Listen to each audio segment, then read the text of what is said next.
So, I recently asked 3,000 singers what their biggest question was about Freddie Mercury's singing technique. And I got back so many responses, it filled up about 3 pages worth of questions. Okay, so it's taken me about 3 weeks to create this video that you are now watching. And in this video, from those questions that 3,000 singers sent me, we're going to be breaking down Freddie Mercury's high range singing, Freddie Mercury's distortion technique, Freddie Mercury's belting technique, Freddie Mercury's breath support, Freddie Mercury's low range and his smooth connection from chest voice to falsetto, Freddie Mercury's vocal damage and struggles as a singer. If you've ever had a question about Freddie Mercury, it's probably going to be answered in this video right here. So I'm going to call this the ultimate vocal breakdown of Freddie Mercury's voice.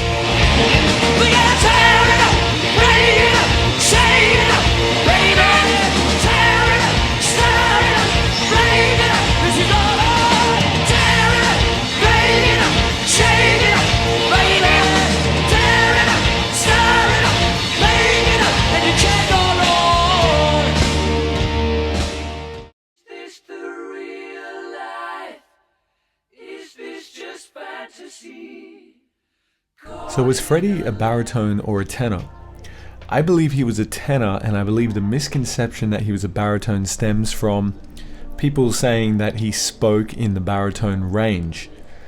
That is a bit of a useless statement, because the range I'm speaking in right now is both a baritone and a tenor range. You could even say it's a bass range as well, because all the ranges cross over. So the range that Freddie spoke in was both a bass, tenor, and baritone range, because all of those ranges cross over. I love my job, but I hate talking to people like you. I wouldn't determine his voice type by the notes he could hit, because as a tenor, I can get way down in the bass range too. Oh, but I can't sing that with any kind of resonance or power, whereas a bass could. So although his voice could cover the ranges of a baritone, his voice didn't start to open up and get big until he got around that F4 and higher range. And that is very much how a tenor's voice responds. A baritone's voice will open up and get bigger maybe a little bit earlier than a tenor's would. Alright, now let's start looking at Freddie's vocal technique. Let's have a look at more of his low range and how he smoothly crossed over from chest voice to falsetto. In his studio recordings, Freddie was able to sing with a very smooth, light and flute-like quality, which blends seamlessly with falsetto. Mama, life had just begun. Now the key to blending your chest voice and falsetto smoothly and seamlessly is to make the tonal quality of your chest voice and falsetto sound as similar as possible.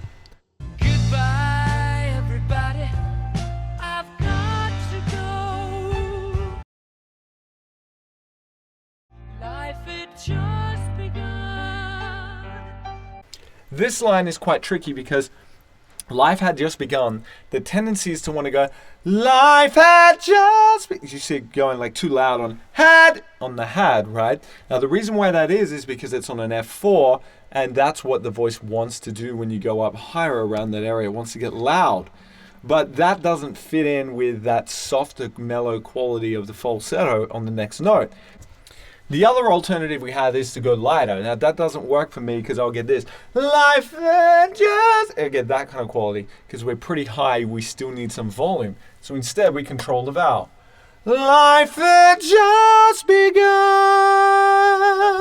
And instead of had, we get had. We get a smaller vowel, which allows the blending of the chest voice to falsetto to sound more convincing throughout that passage there. Now I think Freddie's just doing this stuff subconsciously and naturally, but as an unnatural singer, somebody like myself, I had to learn this kind of stuff from scratch and from observation.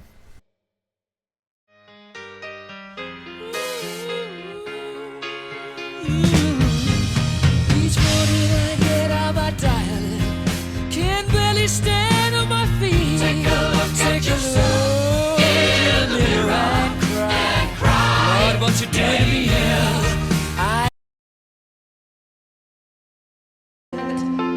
Mama,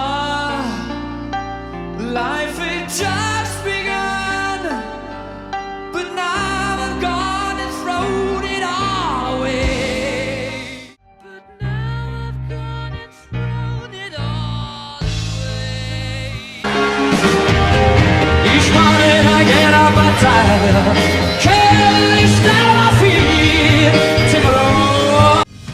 Each morning I get out my dial. Can't barely stand on my feet. Take a look, take a look. Completely different approach, hey? Notice how louder and in your face that he was singing in these clips, really belting out the lines. Now, it may have been a stylistic choice for him to gravitate towards this way of singing live, but I believe it was more of a limitation that he was stuck with because of his vocal damage, which we're going to be getting into in a moment. You see, Freddie Mercury had vocal nodules, and what vocal nodules can do to you is almost lock you out of a more refined way of using your voice and lock you into a very effortful, laborious way of singing. And I believe that's what was happening with Freddie Mercury live. So before we get any further with Freddie's vocal technique, let's talk a little bit about the vocal damage that he suffered from. Around the mid-1970s, Freddie suffered from vocal nodules. Now basically, a vocal nodule is a hard kind of growth or callus on the vocal cords. This here is an example of a vocal node on somebody else. See those little lumps in the middle edge of the vocal folds? It's like a little growth. So what causes vocal damage in vocal nodes? Vocal nodes can form after constant abuse in the voice. You see, when you overwork your voice or strain your voice too much or abuse it too much, your vocal cords will start to swell up. Usually you give it a few days or so and that swelling will go down, your voice will return to normal. However, when you're a pro singer that has rigorous touring schedules such as Freddie Mercury, where you got to perform night after night, day after day, if there is any swelling on the vocal cords, you'll start to find that the voice does not respond as it usually does, and you will kind of go, oh, you know, I can't get my voice to go into those high notes like it usually does, and you'll be tempted to force your voice to access what used to be easy. Now, in that process of forcing the voice, you cause further abuse to the voice, and you cause further damage, and then you need even more time to recover from it. So when you've got a rigorous schedule like Freddie, where you just don't have time to recover day in, day out, that swelling, you can start to form a hardened kind of callus on the vocal cords, which is a vocal node. Now, this is a catch-22 because the vocal node will make it harder for you to get that grip on your voice, that chord closure, which will cause you to want to force your voice even harder to reach the notes that used to be easy and within your range. And it's a catch-22 because it locks you further into that damaging way of singing. All right, let's get back to Freddie's live vocals.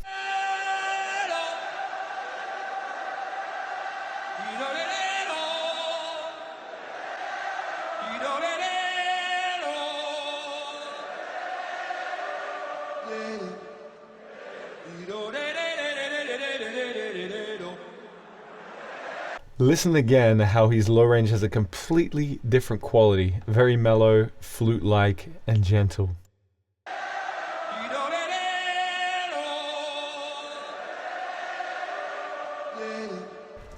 This mellow sound that Freddie gets in his low range really allows you to lean in with more power as you get to the mid-range, which allows you to then lean in with more power into the high range. So it's what allows you to feel support in the voice. If he was to sing too brightly in his low range, you know, from there, it's really hard to get power in the voice. The voice is constricted from the start.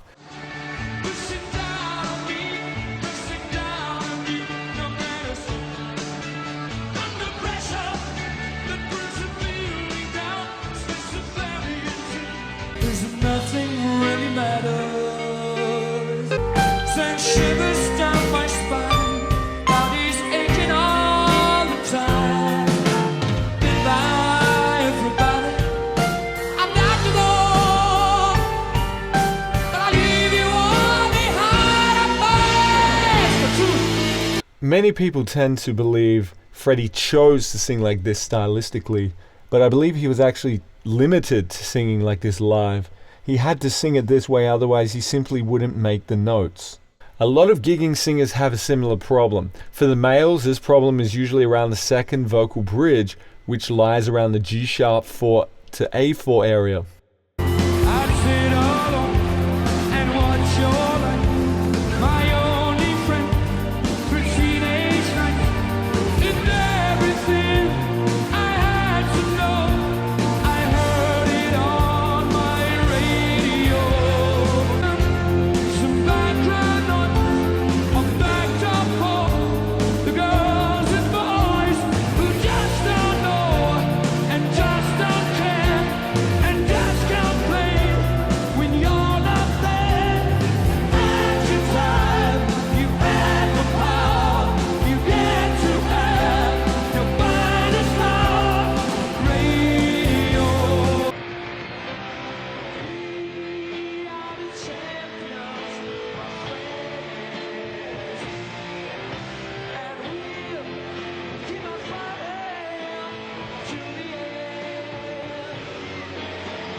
stand on my feet. Take a look, take a look.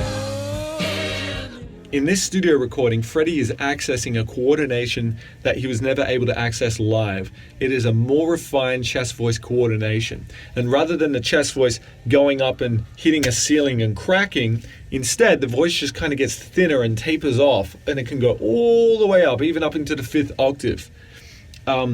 This coordination also gave him the ability to kind of back off his voice. He didn't feel like he had to always just go gung-ho all the time. He was able to back off a little bit, sing a little bit lighter and with ease, even into these high notes. Live, he would feel a ceiling around his G-sharp 4, like a vocal crack. And he knew that if he didn't force up his voice up to those G-sharp 4s, if he didn't try to, as hard as he could, that his voice would surely crack. If he was to back off and try to sing a little bit lighter, if he was trying to sing clean and light around that G-sharp 4, his voice would crack the falsetto, most likely due to his vocal notes. So it limited him to just go gung-ho all the time around his G-sharp 4, and sometimes he was able to squeak out some B-flat 4s live by just going gung-ho and basically pushing up that vocal break a few more notes.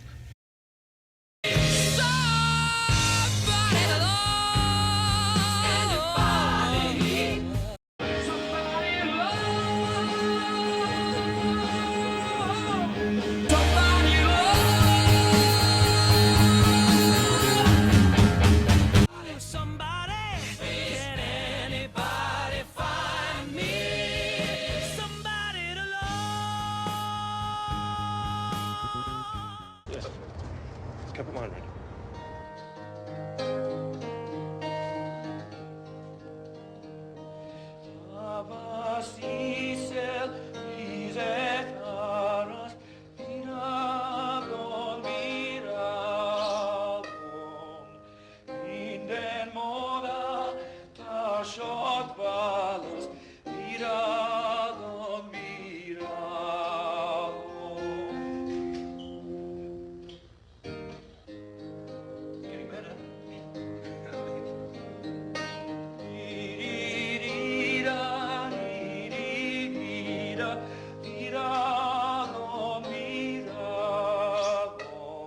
So what exactly was Freddie's vocal range?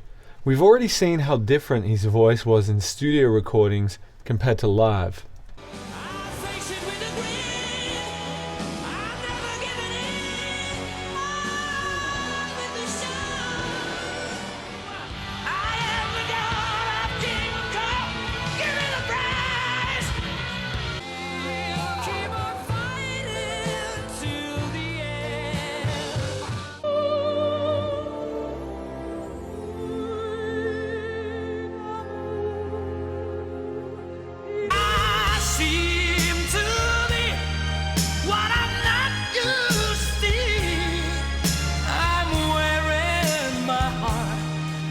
So something you may be wondering is, well, Freddie got vocal damage roughly around the mid-70s.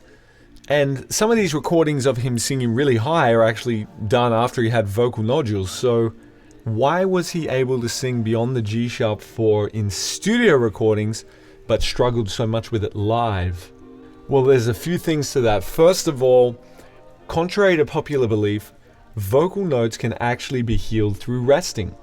However, if you resume doing the same things that caused them in the first place, they will start to return again. I can only guess, but it's likely that time away from touring allowed Freddie's voice to heal and rest, and when he got back in the studio to record, his voice was fresh and he was able to find more freedom in his voice. The other side of the coin too is, when recording a studio track, he would have had the opportunity to rest between takes, try multiple times to get certain difficult parts of songs. The rest intervals between takes are like magic for the boys. They really warm up the voice really nicely. So are there any clips of Freddie singing live before his vocal damage? Unfortunately, there aren't many because he damaged his voice pretty early on, but I did find a couple.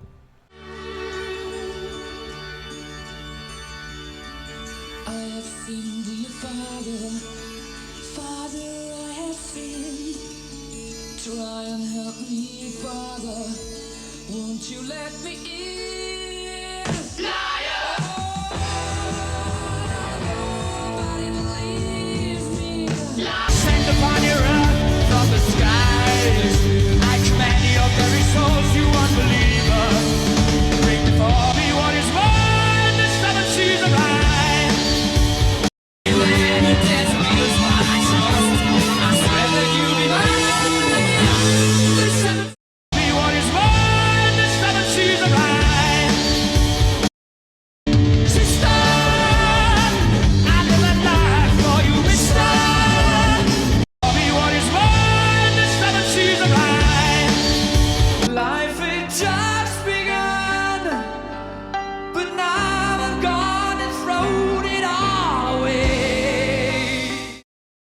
Let's talk about Freddie's distortion technique. I actually believe it was unintentional. Why do I believe that? Because as you're singing louder and higher, it can take more effort to hold the sound together into a clean tone, especially when you're trying to get loud into the high range. It can almost be easier to let the voice open up and fall and release into distortion. And I believe that's what Freddie was doing, because it was just easier for him to hit the notes that way, and then that became his sound that he was well known for. Also factor into the equation that Freddie had vocal damage, and what that means is his vocal nodes, it makes it even harder for you to maintain a clean sound. It makes it harder for you to maintain that compression on the voice, that grip on the voice. So he would have had to work tremendously hard to keep his voice together. It would have been much easier to let his voice fall into distortion as he went to the upper ranges, because it's almost like a mini release for the voice. One of the questions that I got was, is it possible to sing demanding material like Freddie did safely without getting vocal damage? And the answer is absolutely yes. When you're a pro singer, the name of the game is pretty much keeping your voice fresh. So the better your vocal technique, the less your voice is going to get fatigued. And the less your voice gets fatigued, the easier it's going to be for you to consistently do the same demanding stuff day in, day out. It gets tricky when your workload is either higher than your rate of recovery, or your technique is wearing you down too fast. Does it make sense? So if you're not recovering in time for the next performance is going to get worse, which is going to tire you for the next performance, and it's going to snowball downhill from there. So the name of the game is keeping the voice fresh through both good technique, but also having a reasonable workload. To put it into context, I'll show you a clip of one of my students who is a pro singer and has to sing a lot of difficult material such as Queen, Bon Jovi, Bruno Mars, Journey, etc. Like Freddie, he also has trouble with approaching his G-sharp 4 area with freedom. Tends to shout his way to the higher notes, and lately we've been working on adjusting his approach so that he can sing with more ease. The main thing I work with him on is how he approaches his vowels, overcoming jaw tension and over squeezing on notes. These things help you to perform difficult material easier and with less fatigue, allowing you to perform more shows and be able to recover from them quicker, so that your voice is getting better rather than getting worn down after each performance. Each morning I get up, I tie a little. Oh! So, I'm doing that on the Freddie Mercury video. Oh, right. Yeah, that's the song I'm analyzing on the video, is that song on the Freddie Mercury video. Yeah. Yeah. Okay. Oh, cool. I want you to sing that through your ooh vowel. Each morning I get up. Each morning I get up. Get up. Yeah. Each morning I get up, I tie a little. Can't bear to stand my feet. You see what I mean? You see when in the songs you actually get it way easier than on the scales. Yeah, that was G sharp. No, I got G sharp, yeah. That was much easier. That was good. That was really good. If you take it more to stooned, it'll come out even fuller. Try stooned. Like from there, stooned. Yeah, like that. Yeah. That felt easy. That actually felt easy. Yeah, that was easy. You got to do it like that. So you're gonna warm it up like that, and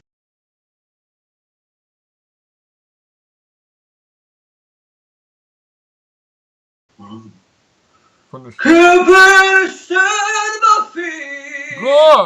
And you're gonna point down at the floor as you do it, and look down at your finger. Yeah.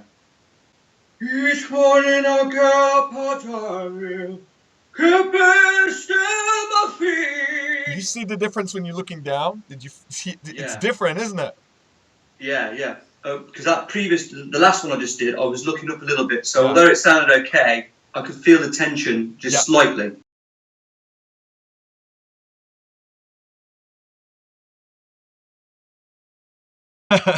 Yeah. Oh yeah, definitely. But that was great. That was the right approach for the G sharp. Yeah. And if you hit it like that over and over and over again, suddenly it strengthens the bridge above it, and you can start going to the C's and stuff like that. That's what I mean. Whereas if you approach it like Freddie, it tears it down and it gets worse, and then you got to use even more force to get back up there. So let's try that again, and we'll move it on. Yeah, and not only that, at like just gone 9 o'clock in the morning for me. I'm really pleased. Yeah, 9 o'clock in the morning, you're hitting G sharps like they're nothing. So that's the end of this video. Thank you for watching, and if you'd like to see me do a similar breakdown on another well-known artist, feel free to leave a comment down below and list the artist's name, list your biggest questions you have about that artist's voice, and also provide some preferably live clips of them performing. So I hope you enjoyed this video, and if you did, please leave a comment down below and let me know what your biggest takeaway was from the video, or what you found most interesting about the video. I'd love to hear your feedback. Please click like and subscribe to this channel if you aren't already, and please share this with a friend that that may find this interesting, or share it on a forum somewhere where it can benefit some people. And lastly, if you are looking to sing with more vocal range, power, consistency, ease, and freedom, please check out my website, Moufarrege.com, and book a Skype lesson with me, or get my self-training vocal program. So thank you for watching, and I'll see you in the next video. Take care.